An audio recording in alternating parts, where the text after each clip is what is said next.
I'm 101 years old. I've outlived my friends, my siblings, even my own children. And yet every morning I wake up without pain, without regret, and with something most people lose long before my age. People always ask me, what's your secret? What pills do you take? What diet do you follow? But the truth is, it's not what you think. Because the habits that kept me alive for over a century aren't the ones doctors talk about. And one of them, number 3, almost sounds too simple to matter, but it changed everything. So if you want not just a long life, but a life that still feels worth living, listen carefully. Story. I was born before television, before airplanes were common, before the world moved as fast as it does today. Back then, life was slower, harder, yes, but clearer. We didn't have apps to tell us how to live. We didn't count calories. We didn't track steps. And yet, people around me lived long, meaningful lives. Not all of them, but the ones who did, they had something in common. I didn't realize it when I was young, but after 100 years of living, of losing, of rebuilding, I can now see it clearly. There are 5 habits that quietly shaped my life, and they might just change yours too. Never stop moving. Now listen, I'm not talking about going to the gym. At my age, I don't lift weights. I don't run marathons, but I move every single day. When I was younger, movement wasn't exercise, it was survival. We walked everywhere. We worked with our hands. We didn't sit for 10 hours staring at screens. And today, I still refuse to sit still for too long. I wake up, I stretch, I walk slowly, sometimes just around the house, sometimes outside.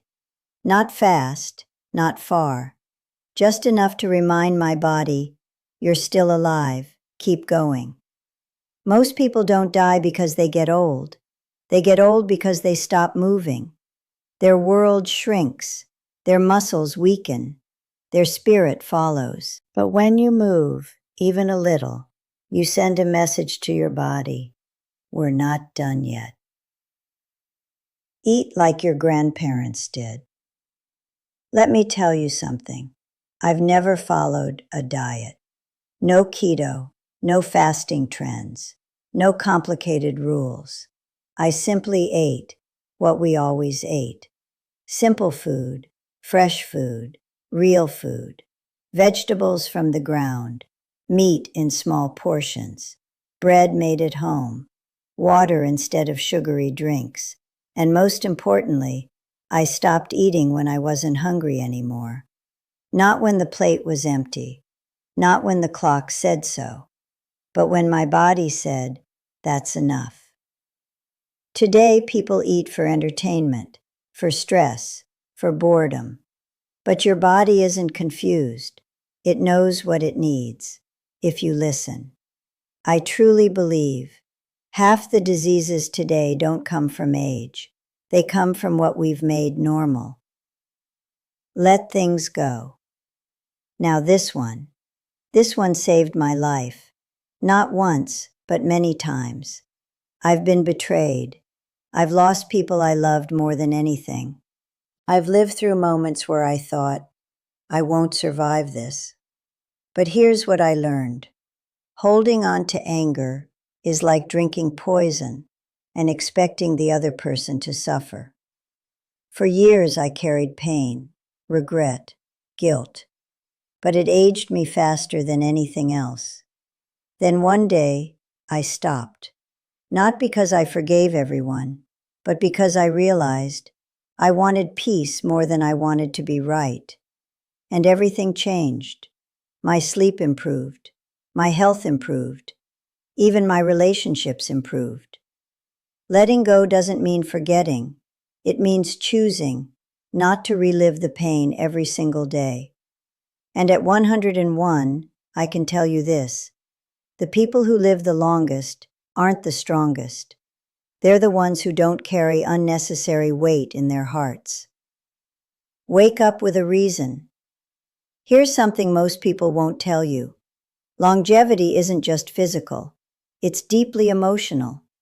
I've seen people in perfect health fade away simply because they had nothing left to wake up for. No purpose, no reason, no spark.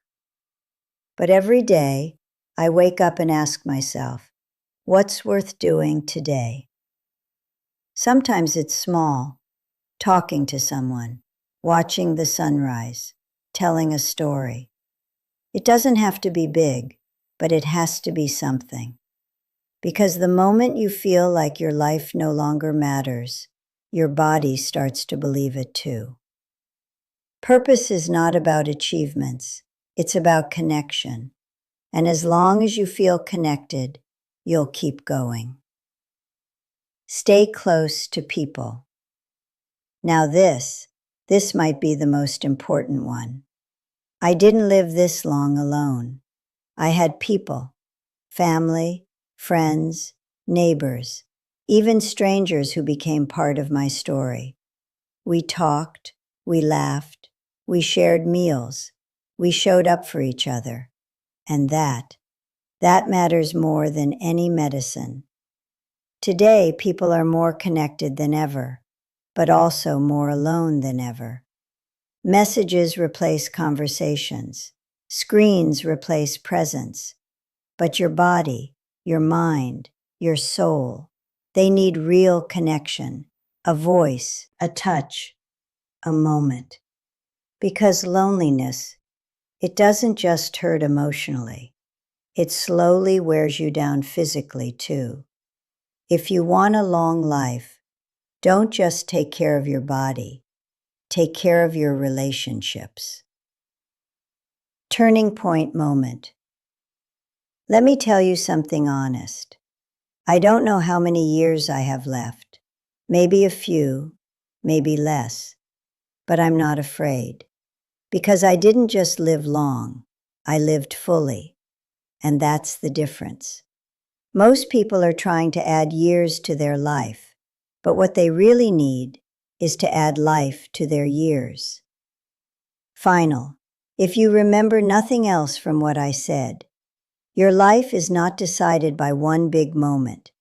It's shaped by small habits, repeated every day. Move a little, eat simply, let go, find a reason, stay connected. Do that, and you won't just live longer, you'll live better. And maybe, just maybe, if you start today, one day, you'll be the one sitting here at 100 years old, smiling and telling your story. So tell me, which of these habits are you already doing? And which one will you start today?